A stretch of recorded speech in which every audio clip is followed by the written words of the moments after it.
realização deste evento, agradecer ao anjo da igreja, a pastora Paneiro, pela forma carinhosa com a qual mais uma vez nos recebe, agradecer ao Sagrado Ministério, que tão gentilmente nos cumprimentou, nos recebeu. Deus abençoe.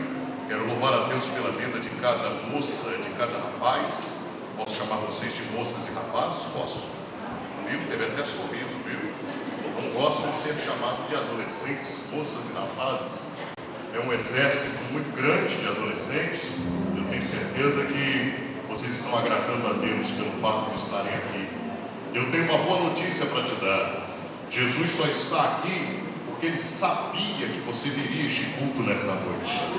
Ele marcou um encontro muito pessoal, particular e exclusivo com a tua vida. E tenha certeza que Deus nunca despede o seu povo de mãos vazias. Deus reservou alguma coisa para a tua vida, tenha certeza disso. Meu amigo do som, meu irmão do som, por gentileza, ajude o irmão do som. Vê para mim uns 250 gramas de retorno, por gentileza aí, se você puder fazer por nós, tá bom? Pois bem, meus irmãos, abra sua Bíblia, por gentileza. Atos dos Apóstolos, capítulo de número 2. Vamos ler apenas um versículo para a meditação. Atos dos Apóstolos, capítulo de número 2.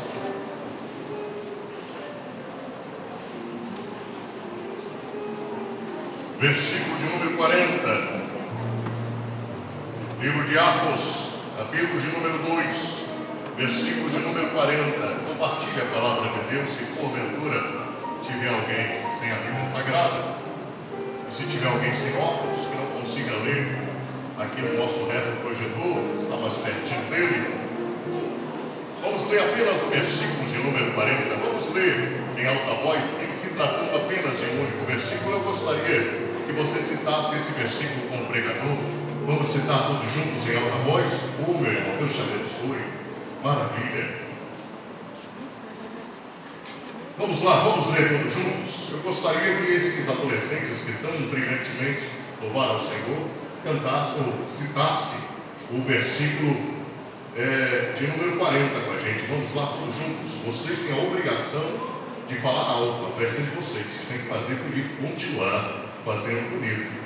Vamos lá, todos juntos, 1, 2, 3. E com muitas outras palavras, isso testificava e nos exortava, dizendo: salvai-nos desta geração perversa. Ficou tão bonito que eu vou pedir bis. Vamos lá, mais uma vez, novamente.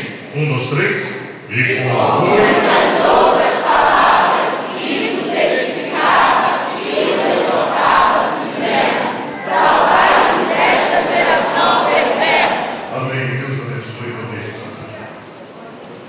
Glória a Deus. Eu gostaria primeiro de perguntar à igreja: os papais, as mamães, os vovós, os tias, os irmãos mais velhos que estão na nave da igreja e têm os seus parentes cantando nesse conjunto, você pode glorificar a Deus pela vida deles, porque eles estão aqui louvando ao Senhor? Você pode agradecer a Deus porque eles não estão lá fora dando trabalho, estão aqui adorando a Deus. Quantos podem fazer isso nessa noite? Quantos podem? Aleluia. Meus amados, contando com a sua preciosíssima atenção, nesses poucos minutos que nós temos, eu quero compartilhar convosco aquilo que Deus tem colocado em nosso coração. Temos lido nessa noite Atos dos Apóstolos, capítulo 2, e nós vemos aqui uma mensagem pregada pelo apóstolo Pedro, um dos homens mais extraordinários das páginas sagradas da Bíblia. Não, agora é só o pregador que vai falar. Olha para cá. Fica olhando para o bigode do negão aqui sem conversar. Isso. Preste atenção em mim, por favor, me ajude. Eu vou ser rapidinho, mas eu preciso que você me preste a sua atenção. Como já tem consigo a palavra de Deus, o apóstolo Pedro ministra esta palavra após ter experimentado, vivenciado uma das maiores experiências da sua vida. E para entendermos um pouco do texto que acabamos de ler, é importante voltarmos lá no início onde tudo começou. Esse homem chamado Pedro, ele me demonstra que para viver na sua geração e ser bem-sucedido, é preciso que nós tenhamos uma experiência com Deus, experiência pessoal, particular e exclusiva. Todo crente precisa ter a sua. Eu tenho as minhas, mas é importante que você tenha as suas. É bem verdade que existem pessoas alegres na igreja, porque costumam ouvir pregadores contando testemunhos e sabe, inclusive, que Jesus batiza com o Espírito Santo, porque conhece alguém que foi batizado. Existem pessoas na igreja que sabem que Deus é o Deus que cura toda e qualquer enfermidade, porque conhece alguém que foi milagrosamente curado pelo Deus Todo-Poderoso. Existem pessoas que sabem que Jesus liberta, porque ouviu o testemunho de alguém, mas todos nós precisamos ter a nossa própria experiência. Ninguém consegue vivenciar, se salvar da sua geração, se não conhecer a Deus de forma particular e exclusiva.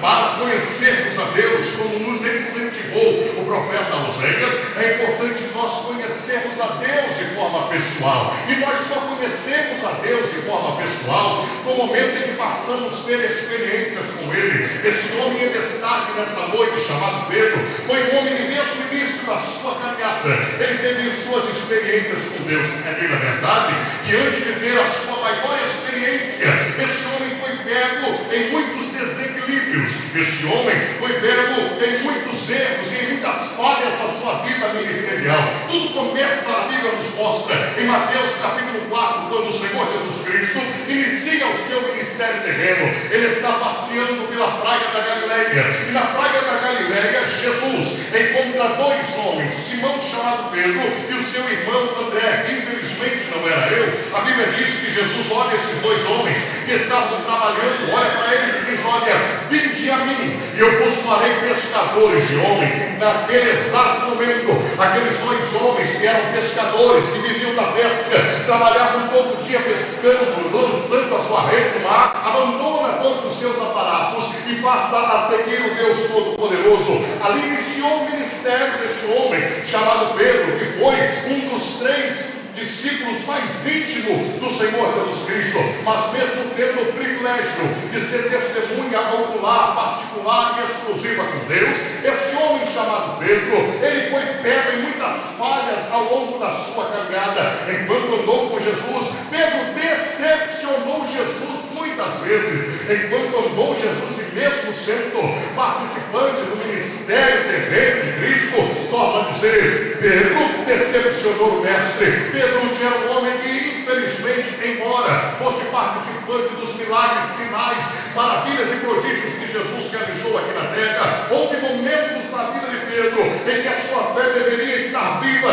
mas a sua fé lamentavelmente estava morta. Pedro era o tipo de crente que andava com Jesus, mas infelizmente não tinha fé suficiente sequer para orar por uma simples febre. A Bíblia destaca no Evangelho de Marcos, capítulo 1, versículo 19, que a sogra de Pedro estava enferma em casa, estava com uma enfermidade, estava enferma, a febre estava muito alta, apenas uma febre, mas infelizmente Pedro não tinha fé suficiente para repreender a febre que estava sobre a vida da sua sogra. Faltou fé na vida de Pedro, faltou fé antes de ter experiência com Deus. Embora andasse com Jesus, Pedro em muitos momentos falhou na sua fé. Quantos de nós não somos assim? Quantos jovens e rapazes, quantas moças não são assim? Infelizmente, quando a sua fé tem que transparecer, você oscila na fé. Já reparou que há momentos em que você deve apresentar-se como um crente de fé, como uma moça de fé, como um rapaz de fé, como um obreiro de fé, e é nesta hora que a tua fé decepciona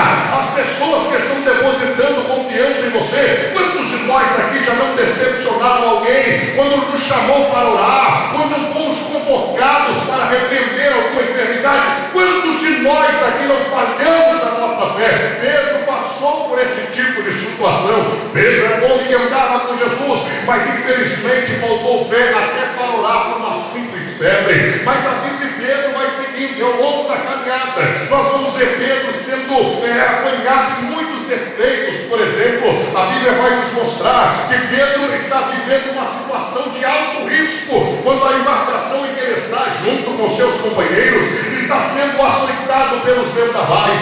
Uma tempestade muito grande começa a cruzar o barco aonde Pedro e os seus companheiros estavam. De repente Pedro contempla com seus próprios olhos, no meio da tempestade, em plena penumbra, Pedro contempla uma figura andando por cima das águas no meio da tempestade, e eles assustados começam a dizer: é um fantasma, olha lá, é um fantasma que está andando por cima das águas. Mas era Jesus que estava indo ao encontro dele para poder salvá-los. Mas a visão foi tão impactante que Pedro oscilou na sua fé mais uma vez e duvidou, dizendo: Senhor, se realmente for o Senhor, ordene que eu vá ao seu encontro. E Jesus autoriza Pedro: vem ter comigo, vem ao meu encontro. Pedro pôs o primeiro pé na água e não afundou, coloca o segundo pé na água, também afundou. A Bíblia mostra que enquanto Pedro olhava para Jesus, ele milagrosamente caminhava por cima das águas, mas o vento era muito forte, a tempestade era muito grande, e Pedro por um instantinho só, irmãos, tira os olhos de Jesus e começa a olhar para o vento. E no momento exato e preciso em que Pedro tira os olhos de Jesus e olha para a tempestade, Pedro, ele começa a afundar. Quando ele está afundando, ele começa a gritar: Jesus, me socorre, Jesus, tem misericórdia de mim. Jesus estende a mão, socorre a Pedro, repreende a ele, dá uma chamada nele, dizendo: homem de pequena fé, por que você duvida? Por que você duvidou? Veja, irmãos, se isso não acontece conosco também, eu tenho certeza que ao longo das tempestades da vida, você já sentiu seu barco afundar. Eu tenho certeza que ao longo das tempestades da vida, você já sentiu medo de morrer. Mas eu tenho uma boa notícia para te dar: o Jesus que socorreu a Pedro nunca vai deixar a sua embarcação afundar. O Jesus que socorreu a Pedro jamais permitirá que o vento e o mar venham estar cabo da sua vida, porque está escrito na palavra de Deus que o vento e o mar também lhe obedecem. Pedro, ao longo do seu ministério, ele decepciona Jesus. Ao longo da sua caminhada, ele entristece o coração de Jesus. Lucas capítulo 22, versículo 31. Chega um momento em que Jesus chega para Pedro e fala para ele: Simão, Simão, esse Satanás me pediu para se andar com você como trigo, mas pode ficar tranquilo que eu roguei ao Pai para que te guardasse. Pedro, quando ouve Jesus falar isso, ele fica contente demais da conta com o livramento, abre o coração empolgado e diz: Senhor, Senhor, depois desse livramento, eu quero que o Senhor saiba, eu vou te seguir aonde quer que o Senhor vá. Mas Jesus conhecia o coração de Pedro, sabia daquela empolgação, que aquela chama não duraria muito tempo. Então Jesus previne a ele: Simão, acontece o seguinte, em verdade te digo, que ainda hoje, antes que o galo cante, você me negará 3 vezes. Ele olha para Jesus e diz: Senhor, isso jamais vai acontecer, Pedro, você vai me negar. Jesus: eu dou a minha vida por ti. Pedro, você vai me negar. Lucas capítulo 22, versículo 47. Jesus está no jardim do Getsêmani, junto com os seus discípulos, quando de repente chega um grupo de soldados armado até os dentes para prender Jesus. Pedro, muito afoito, muito empolgado, saca da espada para defender o seu líder. Ele acaba cortando a orelha do soldado chamado Malco. Jesus repreende a ele e fala: Pedro, guarda a sua espada. Isso também acontece nos nossos dias. Tem muita gente empolgada que gosta de fazer justiça com as próprias mãos. Pedro era assim, irmãos. Pedro era o tipo de crente que não gostava de levar desaforo para casa. Ainda hoje, nos nossos dias, as nossas igrejas estão cheias de gente boa assim, já viu? Eu sei que você não conhece nenhum crente que bate o pé e fala assim: se ele brincar comigo, a minha mão é com ele. Eu sou convertido, mas a minha mão não é. Se ela mexer com meu filho, eu rodo a minha manhã.